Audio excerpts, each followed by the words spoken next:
Bienvenue les déesses, je suis créatrice de la chaîne Les déesses VIP d'Olympe. J'ai début trentaine, je suis salariée et cadre. Je vous propose des vidéos sur la féminité, le personal branding et sur les codes de manière générale. L'objectif étant d'évoluer toutes ensemble. Je retrouve les déesses pour une vidéo concernant la famille Sharma dans les chroniques des Bridgerton, la saison 2. Alors c'est intéressant de revenir un peu sur cette saison-là, dans la continuité de ma première vidéo sur Daphné et Simon, à savoir les stratégies féminines. Donc j'ai quelques points à partager avec vous. La grande sœur d'Edwina, Kate, a épaté Anthony. Lors de la première scène, vous la voyez sur un cheval et elle galope vraiment rapidement. Donc au premier coup d'œil, Anthony a pensé qu'elle était en danger. Donc je pense que ça c'était vraiment inhabituel, ou alors vraiment quand il y a un danger, c'est là que je pense les femmes voilà, galoper à on va dire à cette cadence-là.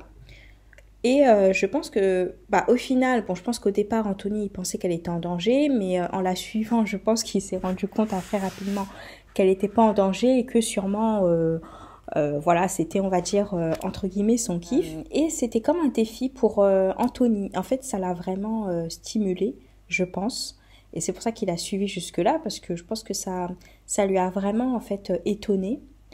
Et c'est pour cela, je pense qu'il a suivi, parce qu'elle a su susciter son intérêt, même si évidemment c'était pas voulu, qu'elle connaissait même pas Anthony, etc., et qu'elle avait même pas vu très clairement qu'il y avait une personne, ou du moins c'était pas sa priorité. Elle, tout ce qu'elle voulait, c'était voilà, galoper sur son cheval à forte allure tous les matins. Voilà, c'était son petit kiff de la journée, je pense. Et donc voilà, mais en gros, pour vous dire que pour susciter l'intérêt, voilà, de entre guillemets votre cible, vous pouvez en fait susciter son intérêt. Donc là, c'était particulièrement à cheval, mais en fonction de votre cible, voilà, adapté. Par exemple, si votre cible fait partie par exemple d'un club de lecture et que vous aimez lire également, faites en sorte de lui montrer voilà, de manière très subtile que vous avez lu beaucoup de livres, etc. Enfin, mettez-vous vraiment dans une situation où vous allez épater en fait votre cible. Soit c'est parce que vous avez des points communs avec elle, ou alors même dans un domaine qui peut-être particulièrement la personne n'a pas de compétences, mais dans un domaine où vous savez que la personne souhaite évoluer, et vous, si vous avez déjà ce bagage-là, jouez de ça en fait. Et j'ai vu également que Danbury avait recruté, en fait, elle voulait recruter un précepteur, et c'est ce que je vous avais dit dans la première vidéo avec Daphné. À cette époque-là, ils engageaient des précepteurs, donc des professeurs qui venaient à domicile et qui avaient un rôle d'éducation auprès des enfants et de les instruire. Parce que évidemment, les femmes, alors on peut penser que les femmes, elles servent à rien, elles sont qu'à la maison, et elles ne sont que mères au foyer, mais en fait pas du tout. La femme, si vous voulez, qui est avec un homme, un gentleman par exemple, elle est censée tenir une maison. C'est elle qui va éduquer les enfants, qui va les éduquer également financièrement. Une fois que, parce qu'on sait la plupart du temps, c'est le mari qui décède en premier, et aujourd'hui dans l'ère moderne ça l'est davantage. Quand vous voyez l'espérance de vie, vous voyez que les femmes, leur espérance de vie est plus grande que celle des hommes, et encore plus lorsque les hommes travaillent dans le BTP par exemple. Mais voilà, à l'époque je pense que c'était quand même la même chose, et que la femme avait on va dire de par son rôle, en tout cas quand la mort, quand la cause de la mort était la vieillesse, de vieillir plus longtemps que son mari. Et donc c'est elle qui allait prendre les rênes de la maison par la suite. Aujourd'hui en tout cas. À l'époque c'était plutôt comme vous voyez les fils, les premiers fils qui prennent les rênes lorsque le père décède par exemple. Mais voilà, aujourd'hui c'est plutôt la mère. Mais en tout cas, que ce soit à l'époque ou aujourd'hui, la mère, elle a un rôle quand même important d'éducation auprès de ses enfants. Et les hommes ne veulent pas n'importe quelle mère. Enfin, d'ailleurs, si vous voyez dans la saison 2, justement, Anthony dit à sa mère, écoute, moi je veux pas n'importe quelle femme, il faut que ce soit une femme qui va reprendre en fait, enfin qui va gérer les deux maisons, parce que eux ils ont deux maisons il me semble, la maison en ville et la maison en campagne. Elle doit gérer les deux maisons, elle doit aider mes sœurs à se lancer dans la société et donc les aiguiller pour qu'elles se marient, pour bien qu'elles se marient. Donc ça, c'est le style de femme que cherchait Anthony. Mais vous voyez que les hommes ont quand même certaines exigences. En tout cas, Anthony avait certaines exigences. Et je pense que c'est les exigences de beaucoup d'hommes successful aujourd'hui. Ils veulent pas n'importe quelle fille, et ils veulent quand même une fille qui a un certain bagage et qui pourra éduquer leurs enfants correctement. Vous voyez que Edwina, par exemple, elle a reçu donc des cours de danse et de langue de par sa sœur Kate. Ce qui est important là à souligner, c'est que dès leur plus jeune âge, en fait, les femmes sont, on va dire, préparées au mariage. C'est pas quelque chose qui se fait voilà, sur une courte durée. Donc vous, plus vous êtes jeune, on ne vous demande pas de vous marier jeune comme à l'époque, voilà, comme elle se mariait peut-être entre 18 et 21 ans. Mais utilisez votre jeunesse, et quand je dis votre jeunesse, c'est surtout l'adolescence. L'adolescence et évidemment la vingtaine, pour vraiment vous former, avoir plusieurs centres d'intérêt, développer vos compétences, que ce soit hard skills ou soft skills, mais surtout soft skills, développer votre réseau, etc. Voilà, faut vraiment en fait capitaliser sur ce moment-là de votre vie, parce que ça sera beaucoup plus simple de trouver une personne justement quand vous êtes sur les bancs de l'université, ou alors au pire des cas si vous avez loupé cette étape-là, de rencontrer quelqu'un à votre boulot, mais après c'est quand même assez compliqué. On souligne également que la part sociale est importante. Il faut que vous sortez. Donc dans les chroniques de Bridgerton, on parle de saison. Et en fait, c'est la saison, donc j'ai regardé, en général, c'était entre janvier et juillet. Mais en fait, c'est une période où il y a beaucoup de mariages, il y a beaucoup de rencontres, que ce soit sociales ou politiques, etc. Voilà, donc vous, de votre côté, il faut vraiment que vous sortiez de chez vous. Comme vous voyez dans les chroniques de Bridgerton, ces femmes rencontrent des hommes parce qu'elles sortent de chez elles. Donc là, il ne s'agit pas d'être casanier, il faut vraiment vous créer une opportunité pour rencontrer des hommes. Après, si vous êtes vraiment très introverti ou très très très timide, à ce moment-là, faites des exercices. Par exemple, même si vous allez chercher la baguette à la boulangerie, voilà, par exemple, dire bonjour et entamer une petite discussion quand vous voyez qu'il n'y a pas beaucoup de monde, par exemple, à la boulangerie, mais juste, par exemple, dire comment allez-vous, par exemple. Voilà, essayez vraiment de vous créer voilà, quelques opportunités pour parler à certaines personnes, même quand par exemple vous êtes à l'abribus, même si c'est pour faire semblant autre, par exemple, excusez-moi, est-ce que vous avez l'heure, voilà, et peut-être commencer une toute petite discussion, ça fait longtemps que vous attendez le bus, ok, c'est vraiment des petites conversations comme ça au tout départ. Après, évidemment, développez votre confiance en vous, parce que c'est avec la confiance en vous également que vous allez pouvoir être en confiance pour vous rendre dans des événements, que vous soyez accompagné d'une personne ou à des événements où vous serez seul. Essayez peut-être également de faire du théâtre si vous n'êtes pas à l'aise, mais ayez l'habitude surtout de sourire. Parce que je sais que des fois, surtout dans les grandes villes, il ne s'agit pas de dire uniquement en Île-de-France, mais dans les grandes villes, voilà, avec le stress, etc., boulot, métro, dodo, des fois, on a le visage qui est assez fermé et parfois, on s'en rend même pas compte en fait. C'est vraiment systématique. Donc, faites un effort, souriez. Et on dit que quelqu'un qui sourit vraiment, ça pétille également dans les yeux.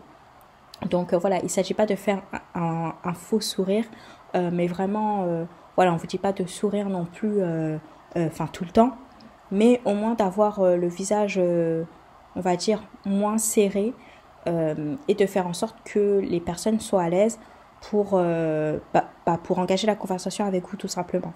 S'il faut que vous jouez un rôle, par exemple, comme au théâtre, jouez un rôle au théâtre. Quand vous sortez, vous jouez, par exemple, à l'aristocrate, on va dire. Voilà, quand vous jouez, mettez-vous, par exemple, dans la peau de Daphné ou dans la peau de Kate, enfin, ou d'Edwina. Souriez souvent, etc.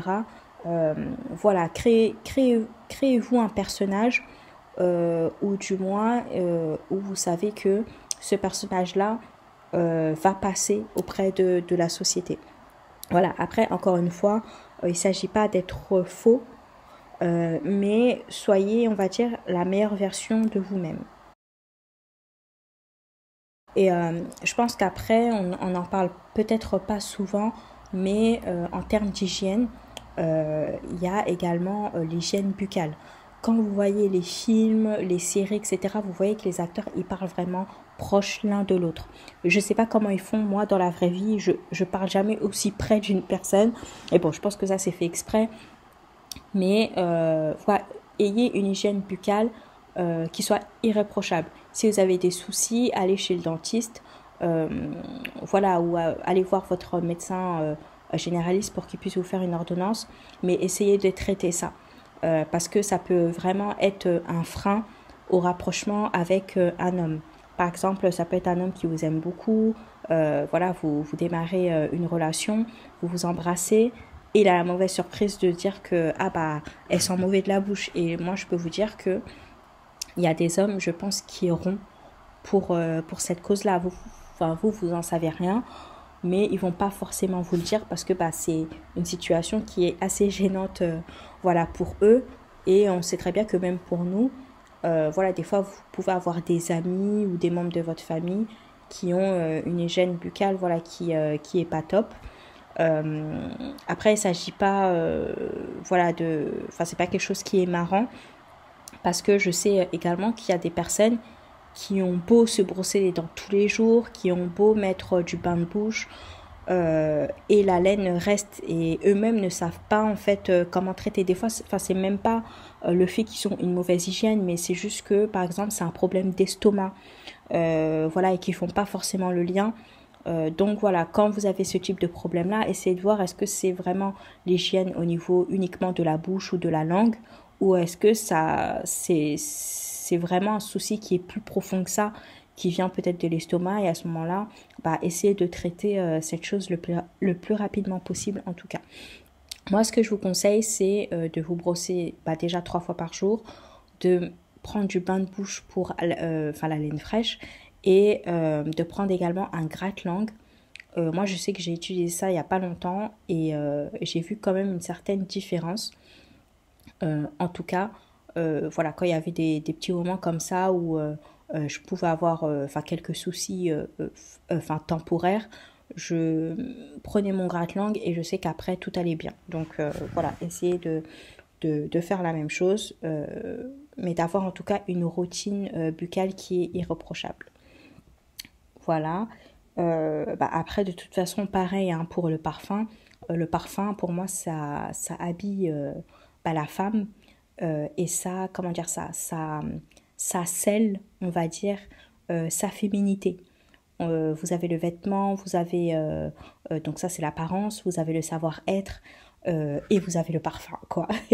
Donc parfumez-vous parce que évidemment le parfum c'est comme l'hygiène buccale hein. Ça favorise également le rapprochement.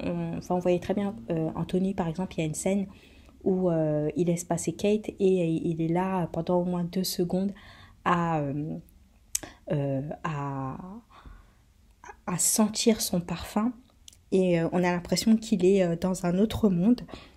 Donc pareil, le parfum, ça va vraiment favoriser le rapprochement.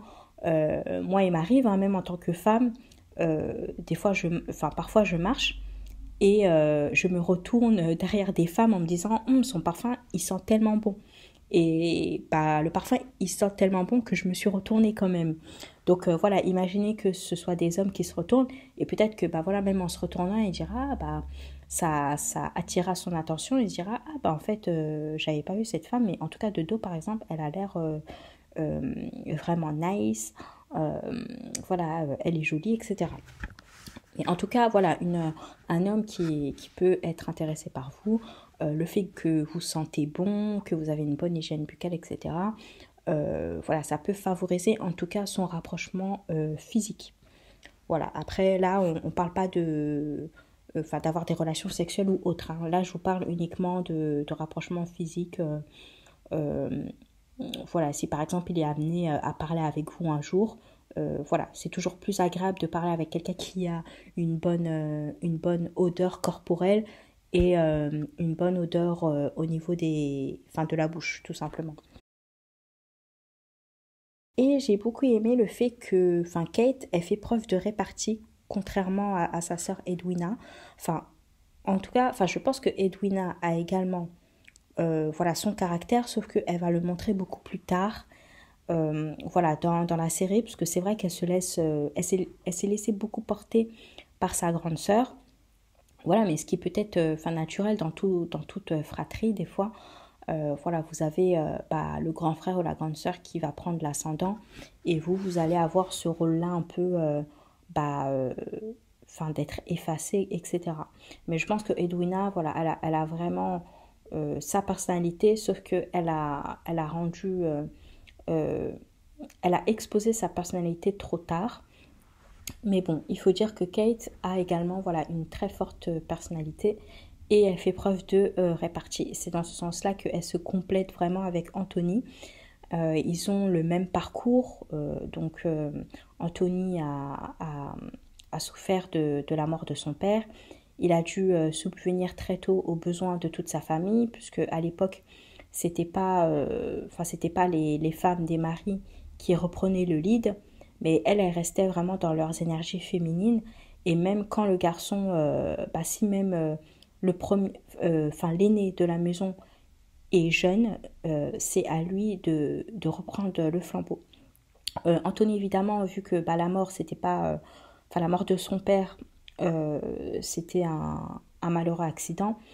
Euh, enfin, quand j'ai accident, du coup, c'était pas suite à une maladie, etc. Mais il s'est fait piquer par une abeille et à la suite de ça, il a eu une réaction allergique et il est décédé. Voilà. Mais donc, Anthony n'était pas du tout préparé à ça et il a dû subir les conséquences. Et les conséquences, c'était bah, de reprendre le flambeau familial. Sauf que, évidemment, il n'était pas du tout préparé. Bah, les conséquences psychologiques de ça, c'est que il ne voulait plus laisser place à l'amour dans ses relations en se disant, enfin quand il a vu l'état de sa mère par la suite, il s'est dit je veux pas, enfin je ne veux pas vivre ce que ma mère a subi et c'est une situation dans laquelle voilà, je ne veux plus du tout subir ça. Et il a même dit à sa mère, bah, l'état dans lequel tu es, enfin, je ne serai jamais la cause, en fait, d'un tel... alors, c'était quoi son mot déjà? Enfin, d'un tel désespoir pour une autre personne. Il ne veut pas inspirer cette grande tristesse à une autre personne si, dans le cas, il venait à mourir. Donc, ce que je peux comprendre, évidemment, mais bon, ça, c'est une douleur, voilà, une blessure euh, auquel il a dû faire face très jeune. Et sa mère, vous le voyez dans les flashbacks, au départ, elle n'a pas du tout soutenu et évidemment, elle s'en est voulu après et elle lui a dit, elle s'en est voulu d'être bah, un peu dans l'état végétatif dans lequel elle a été les jours, enfin post, du coup, la mort de son mari. Et donc pareil, donc il a le même parcours que Kate, hein, pareil, donc le père de Kate est décédé, donc le père également d'Edwina, parce qu'ils ont le même père mais ils n'ont pas la même mère. Et à la suite de ça, ben pareil, en fait, la mère d'Edwina et de Kate, je pense qu'elle a dû également un peu se laisser aller. À quelle proportion, je ne sais pas, ils ne le disent pas, en tout cas dans la série. Mais en tout cas, Kate a dû reprendre le flambeau pareil et leur mère a laissé, on va dire, Kate un peu reprendre le rôle de la mère et éduquer Edwina. Donc, Kate, elle s'est oubliée également. Et pareil, Anthony s'est oublié également parce qu'il a dû gérer toute une famille. Et je pense qu'ils ont le même parcours, ce qui les ont rapprochés également, de par leur caractère, je pense. Voilà, donc moi j'ai bien aimé le fait que Kate ait fait preuve de répartie. Et je pense que c'est également une qualité, la répartie, tout simplement, parce que ça fait partie également d'une conversation. C'est toujours bien d'avoir de la répartie. Ça montre également, voilà, que vous avez, que vous maniez, on va dire, l'art de la conversation. Donc n'hésitez pas à acheter des livres sur la répartie. Voilà, et notamment à enrichir votre vocabulaire. Donc ça, c'est des choses que vous pouvez faire. Il y a des personnes qui ont une répartie de manière naturelle et il y a d'autres personnes qui l'ont acquis, mais en travaillant. Donc si vous ne faites pas partie des personnes qui ont une répartie assez naturelle, n'hésitez pas à travailler cela. Ce n'est pas une fatalité. Voilà, comme par exemple avoir des compétences dans le foot. Il y a des footballeurs qui sont nés avec un talent inné pour le football et il y en a d'autres qui ont dû travailler très dur. Ensuite, ce que j'ai trouvé intéressant, c'est au niveau de leurs vêtements.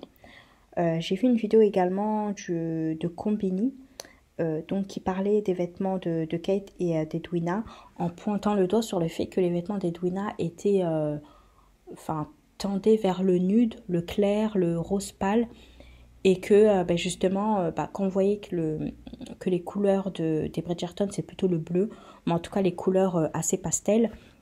Donc Edwina, on avait l'impression qu'elle voulait se conformer à sa belle famille, tout simplement, et que de par son attitude, elle était vraiment dans une attitude où elle voulait combler tous les désirs de l'homme, mais elle montrait pas sa personnalité, elle s'affirmait pas, ou alors elle s'affirmait mais un tout petit peu, notamment quand elle parlait de sa passion au niveau des livres. Voilà, quand on parlait avec Anthony, c'est le seul moment en tout cas où j'ai vu qu'elle parlait tellement avec passion, donc là, elle s'était un peu affirmée. Et évidemment, elle va s'affirmer vers la fin quand elle aura découvert la relation entre Kate et Anthony. Mais ce qui est intéressant, c'est que Edwina, de par le fait qu'elle voulait se conformer et qu'elle avait un peu une attitude, on va dire, transparente où elle n'affirmait pas sa personnalité et cela se voyait notamment au niveau des couleurs de ses vêtements. Contrairement à Kate qui, elle, comme elle avait un tempérament bien trempé et qu'elle le faisait savoir, ses vêtements à elle étaient davantage plus sombres.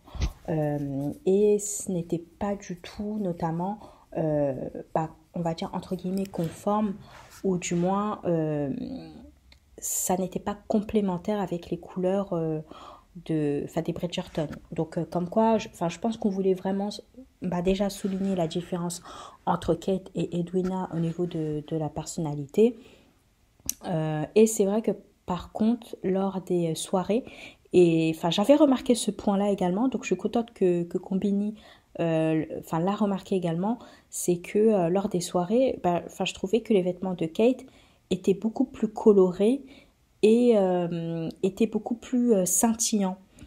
Et ils ont fait le parallèle, et je pense qu'ils ont raison, c'est que en fait, la reine avait élu Edwina comme le diamant de la saison, mais en fait le vrai diamant de la saison c'était Kate, et il le faisait savoir en lui ajoutant beaucoup de perles, de diamants, etc. sur ses vêtements, et c'est elle en fait qui rayonnait vraiment à ces événements-là. Je vais vous le dire, mais de toute façon, je pense que vous vous en êtes rendu compte. Edwina a eu vraiment la mauvaise stratégie, et ça je voulais en parler également, elle a contribué sans le savoir au rapprochement de Kate et d'Anthony. Elle a été vraiment très mauvaise stratège, je veux dire, sur ce point-là. Et d'ailleurs, Daphné, elle a également un peu relevé ce point-là lorsqu'elle jouait aux cartes et que Kate était partie à la chasse avec son frère Anthony, et qu'Edwina donc disait à Daphné, alors je pense que c'est une bonne idée, et comme ça je vais les rapprocher parce qu'ils semblent ne pas s'entendre, etc. Et Daphné, elle était un peu dubitative parce que, enfin je pense que elle commençait un peu à avoir des doutes en se disant, ouais je suis pas sûre que ce soit une bonne idée parce que, en tout cas, enfin tous les gestes qu'Anthony a, etc., ses paroles, etc., je pense que Daphné se disait que j'ai l'impression qu'il porte beaucoup plus d'attention à Kate que à sa sœur Edwina, alors que il était censé se marier avec Edwina. Donc je pense qu'à ce moment-là, Daphné, elle était un peu dubitative et elle commençait à avoir des pressentiments en se disant, mais est-ce que mon frère ne serait pas épris justement de Kate, ou du moins j'ai l'impression que Kate, en tout cas, correspond davantage à mon frère qu'Edwina. Donc Edwina a vraiment été naïve sur ce point-là. Et moi, ce que je voulais dire, c'est que dans la vie actuelle, dans la vraie vie réelle, faites attention à ça. Je vois trop de femmes, de jeunes filles qui, alors je ne sais pas pourquoi, veulent toujours présenter leurs copains à leurs copines. Et moi, c'est quelque chose que je ne comprends pas. Vous êtes dans... Enfin, c'est la compétition, en fait, tout simplement. Vous en rendez pas compte, mais c'est la compétition. Vous pouvez pas présenter votre copain, surtout si c'est un bon parti, à vos copines, en fait. Non, je vois trop de filles ou de femmes, enfin, je sais pas, vous avez... Enfin, alors, je sais pas si c'est par un manque de confiance ou autre, mais vous avez un besoin de validation. Alors, je sais pas aussi si c'est par rapport aux réseaux sociaux ou voilà, euh, c'est la preuve sociale. On veut prouver, voilà, qu'on est à des endroits, on veut prouver que notre vie est top, etc. Et vous avez ce besoin de validation qui est vraiment au maximum. Et quand vous avez des copains, ou alors pour montrer justement que vous avez un copain, vous voulez toujours le présenter à vos copines. Mais ça, arrêtez de faire ça. Vous avez des amis et de l'autre côté, vous avez votre copain. Et vous n'êtes pas obligé de présenter vos copains à vos copines. Et soi-disant, il y en a qui vont dire non, mais justement, mes copines, ce sont les bestes, elles me connaissent, donc si jamais elles voient quelque chose que moi je n'aurais pas vu, voilà, parce que 6 yeux, 8 yeux ou 20 yeux valent toujours mieux que 2 yeux. Non, arrêtez ça en fait. Arrêtez ça. Ne présentez pas. Enfin, normalement, vous êtes censé être apte à juger votre partenaire. Du moins, à savoir si c'est quelqu'un de fiable. Et même si c'est pas quelqu'un de fiable, oui, voilà, si c'est pas quelqu'un de fiable ou si vous avez des doutes, plutôt, n'hésitez pas, si par exemple vous faites partie de groupes Telegram ou autres avec d'autres filles, à en parler, euh, que ce soit pas forcément votre ami, mais d'en parler à d'autres personnes justement qui vont avoir un avis objectif parce qu'elles ne vous connaissent pas et elles seront plus aptes justement à vous donner des conseils de manière objective et de ne pas avoir un biais parce qu'elles vous connaissent, etc. Et elles n'auront pas peur de vous dire les choses en face pour pas vous blesser, etc. Parce que elles ne seront pas liées à vous, en fait, comme vos copines, par exemple, qui vous connaissent depuis 15 ans, etc., seront liées à vous. Donc voilà, des fois, c'est mieux de se confier à une personne avec lesquelles vous n'êtes pas vraiment liés, mais de parler de votre problème et du moins des personnes qui vous connaissent, qui savent que, voilà, qui veulent également avoir des bons partis, etc., et qui pourront vous conseiller en ce sens-là. Mais arrêtez de présenter vos bons partis à vos copines parce que des fois, enfin parfois c'est comme cela que vos copines vous prennent vos copains. Bon, après moi j'ai envie de dire si votre ami a réussi à prendre votre copain, c'est que finalement mieux vaut que ça se passe comme ça dans le sens où c'était pas quelqu'un de bien pour vous dans ce cas-là. Mais voilà, dans tous les cas, si vous voulez éviter ce type de situation-là, je vous conseille de ne pas présenter vos copains à vos copines. Et c'est pareil pour la famille, c'est pareil pour les connaissances, etc. Dans là, les Bridgerton, c'était des sœurs. Donc, imaginez-vous. Donc voilà ce que j'ai relevé concernant cette saison 2 des chroniques de Bridgerton. On se retrouve une prochaine fois pour une autre vidéo. Bye les déesses.